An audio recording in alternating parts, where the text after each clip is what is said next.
independent study research project that I proposed for and I won grant for, and I've been working on it for about the past year.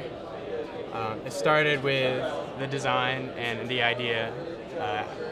I decided that it would be a non-mobile creature, and the majority of the movements would be from the neck and the head, and then you have other movements like the tail and the arms shifting and the wings.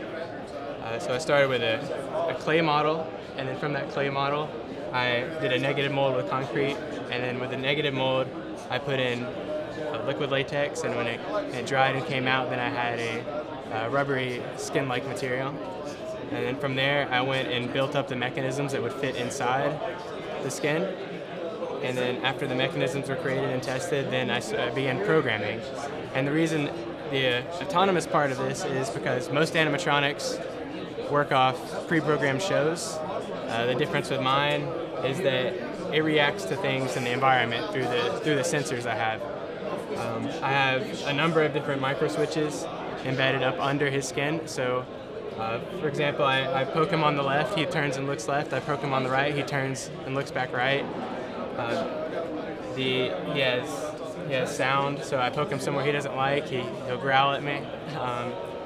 So that's where he is right now. I'm finishing up the wings, I'm finishing up the painting a little bit and patching up the skin just a little where I didn't quite get it all. But the next steps, I want to add distance sensors, so he will be able to sense or see someone coming towards him, so he can react and simulate these behaviors. And then I want, through the Diamondback Wi-Fi shield, I'm going to integrate it with the larger Swarm Robotics project. It's a larger project that a team's working on for the Mechatronics lab, where cameras see all these mobile robots, and through cloud computing, the sensors send the data to the cloud, the data comes back, and then all the robots interact together.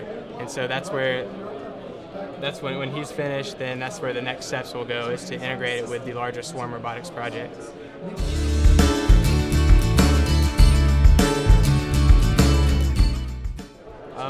Well, directly this is for entertainment, so its entertainment value it's its biggest asset. Just being able to interact with it and not just observing, like most of the animatronics you would see like in theme parks, but the interaction, and then like the mechanisms I created, like for the neck, I wanted a more organic feel, so it's actually flexible, and you could continue this, this flexible neck and make it like a flexible robot arm for manufacturing something else or controlling something else. But indirectly, that's where the mechanisms would go, as well as the programming for like the Swarm Robotics too. That can be like search and rescue missions, or spy robots basically for like the military. But directly, it's entertainment. That's where the entertainment industry is where it goes.